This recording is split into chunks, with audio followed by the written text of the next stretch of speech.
வணக்கம். இன்னைக்கு நாம எதை பத்தி பார்க்க போறோம் தெரியுமா? தமிழ் இலக்கணத்துக்கே ஒரு அஸ்திவாரம் போட்ட ஒரு முக்கியமான நூலை பத்தி தான். அதுதான் நன்னூல். இப்ப நாம பார்க்க போற இந்த விவரங்கள் எல்லாமே பல நூறு வருஷத்துக்கு முன்னாடி எழுதப்பட்ட ஒரு படைப்புல இருந்து எடுத்ததுதான். மதுரை திட்டம் மாதிரி முயற்சிகள் மூலமா இத டிஜிட்டல் வடிவத்துல ரொம்ப பத்திரமா பாதுகாத்து வச்சிருக்காங்க. யோசிச்சு பாருங்க, ஒரு மொழிக்குமான விதிகளை எப்படி எழுதுறது? இது எவ்வளவு பெரிய விஷயம். ஒரு பிரம்மாண்டமான பில்டிங் கட்டுறதுக்கு ஒரு ப்ளூ பிரிண்ட் தேவைப்படும் இல்லையா? அதே மாதிரி தான் இதுவும். நன்னூல் இதை எப்படி செஞ்சதுன்னு பாப்போமா? சரி வாங்க, விஷயத்துக்குள்ள போலாம். தமிழ் மொழியே ஒரு பெரிய கட்டடம் மாதிரி கற்பனை பண்ணிக்கோங்க. அந்த கட்டடத்தை எப்படி கட்டணும்னு சொல்ற ஒரு மாஸ்டர் ப்ளூ பிரிண்ட் தான் இந்த நன்னூல். நன்னூலுங்கிறது சும்மா ஒரு புக்கு கிடையாது. இது கிட்டத்தட்ட ஒரு விதிமுறை தொகுப்புன்னே சொல்லலாம். 13ஆம் நூற்றாண்டுல பவணந்தி முனிவருங்கிற ஒரு சமண துறவி தான் இதை எழுதினார். தமிழ் மொழிய எப்படி இயங்கணும், அதோட ஒவ்வொரு பகுதியும் எப்படி வேலை செய்யணும்னு இதுதான் வரையறுக்குது. சரி, எந்த ஒரு ப்ளூ பிரிண்டா இருந்தாலோ முதல்ல அதோட மூலப்பொருட்கள் பத்தி தானே பேசும். செங்கல், சிமெண்ட் மாதிரி நம்ம மொழிங்கிற இந்த கட்டடத்தோட மூலப்பொருட்கள் என்ன? அதுதான் எழுத்துக்கள். நன்னூல்ல முதல் பகுதியான எழுத்து அதிகாரம் இத பத்தி தான் விலாவாரியா பேசுது. அதாவது இந்த முதல் பகுதி முழுக்க முழுக்க எழுத்துக்களை பத்தியும் அதிலேருந்து வர்ற ஒலிகளை பத்தியும் தான்.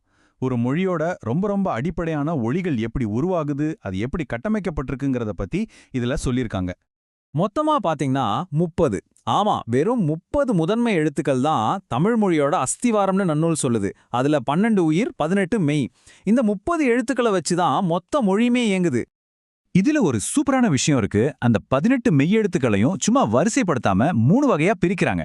வல்லினம்ங்கிறது ரொம்ப ஹார்டான சவுண்ட்ஸ், மெல்லினம்ங்கிறது ரொம்ப சாஃப்டான சவுண்ட்ஸ், இடையினம்ங்கிறது ரெண்டுக்கும் நடுவுல.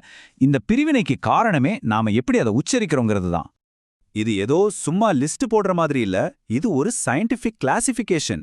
ஒவ்வொரு ஒலியும் நம்ம வாயில, தொண்டையில எங்கிருந்து வருதுங்கிறத வச்சு அறிவியல் பூர்வமா பிரிச்சிருக்காங்க. யோசிச்சு பாருங்க, 800 வருஷத்துக்கு முன்னாடியே எவ்வளவு ஆழமா ஒலியல் பத்தி ஆராய்ச்சி செஞ்சிருக்காங்கன்னு. சரி, இப்ப நம்மகிட்ட மூலப்பொருட்கள், அதாவது எழுத்துக்கள் இருக்கு. அடுத்து என்ன பண்ணுவோம்? அதை வச்சு சுவர், கதவுன்னு கட்டுவோம் இல்லையா?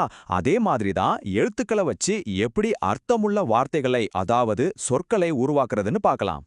நன்னூல்ல பதம் அப்படின்னா சொல்னு அர்த்தம். ரொம்ப சிம்பிள். ஒரே ஒரு எழுத்தோ இல்ல பல எழுத்துக்களோ சேர்ந்து ஒரு அர்த்தத்தை கொடுத்தா அதுக்கு பேரு தான் பதம். ஆனா இங்க ஒரு முக்கியமான விஷயம் இருக்கு. எல்லா சொற்களும் ஒண்ணு கிடையாது. சில சொற்களை உடைக்கவே முடியாது. உதாரணத்துக்கு மரம். இதை நீங்க பிரிச்சா அர்த்தம் போயிடும். இதை தான் பகாபதம் சொல்றாங்க. ஆனா சில சொற்களை பிரிக்க முடியும். அதுக்கு பேரு பகுபதம். இங்க பாருங்க, நடந்தான்ங்கிற சொல்லை எடுத்துக்கலாம். இதை எப்படி பிரிக்கலான்னு நன்னூல் அழகா சொல்லுது. நட, இதுதான் ரூட் வேர்டு. த, இது பாஸ்ட் டென்ஸ், அதாவது இறந்த காலத்தை காட்டுது. ஆண், இது அவன், அதாவது ஆண் பாலை குறிக்குது. பாத்தீங்களா, ஒவ்வொரு சின்ன துண்டுக்கு ஒரு அர்த்தம் இருக்கு. இதுதான் பகுபதத்தோட சிறப்பு. ஓகே, இப்ப நம்ம கிட்ட சொற்கள்ங்கிற சுவர்கள், கதவுகள் எல்லாம் ரெடி. அடுத்து என்ன? அதை ஒன்னா சேர்க்கணும் இல்லையா? அந்த சிமெண்ட் பூச்சு மாதிரி வேலை செய்யறது தான் புணரியல், அதாவது வார்த்தைகளை இணைக்கும் கலை. புணர்ச்சினா என்ன? ரெண்டு வார்த்தை ஒன்னா சேரும்போது அதுல ஏற்படுற ஒலி மாற்றங்கள் பத்தின ரூல்ஸ் தான் புணர்ச்சி. எதுக்கு இந்த ரூல்ஸ்? அப்போதான் நம்ம பேசும்போது வார்த்தைகள் ஒன்னோட ஒன்னு ஒட்டாம ரொம்ப இயல்பா ஸ்மூத்தா வரும். ஒரு உதாரணம் பாப்போமா? மண், குடம்னு 2 தனி வார்த்தை இருக்கு. இப்ப இது ரெண்டையும் சேர்த்தா மண் குடம்னு சொல்றதை விட மட்குடம்னு சொல்றது தான் ஈஸியா இருக்கு இல்லையா? இங்க முதல் வார்த்தையோட கடைசி எழுத்து ரெண்டாவது வார்த்தையோட சேர்றதுக்காக கொஞ்சம் மாறுது. அந்த நின்னு ஒளி டா மாறுனது ஏதோ தற்செயலா நடந்தது கிடையாது. இதுக்குன்னு நன்னூல் ப்ளூ பிரிண்ட்ல ஒரு விதி இருக்கு. இதுதான் மொழி எவ்வளோ சிஸ்டமேட்டிக்கா கட்டமைக்கப்பட்டிருக்குன்னு நமக்கு காட்டுது. சரி, இவ்ளோ தூரம் ரொம்ப நுணுக்கமான விதிகள் எல்லாம் பார்த்துட்டோம். ஆனா ஒரு நிமிஷம், 800 வருஷம் பழமையான இந்த ப்ளூ பிரிண்ட் இன்னைக்கு நமக்கு எதுக்கு முக்கியம்? அதால என்ன பிரயோஜனம்? இதுக்கான பதில் நன்னூல்லையே ரொம்ப அழகா சொல்லப்பட்டிருக்கு. மரத்துல இருக்கிற கோணலை ஒரு உளி எப்படி சரி பண்ணுதோ அதே மாதிரி ஒரு நல்ல நூல் நம்ம மனசுல இருக்கிற கோணலை சரி பண்ணுன்னு சொல்லுது. பாத்தீங்களா? அறிவோட நோக்கம் என்ன, ஒரு கட்டமைப்பு எதுக்கு தேவைன்னு எவ்வளோ ஆழமா சொல்லியிருக்காங்க. அப்போ சுருக்கமா சொல்லணும்னா, நன்னூலுங்கிறது தமிழுக்கு ஒரு லாஜிக்கலான ப்ளூ பிரிண்ட்.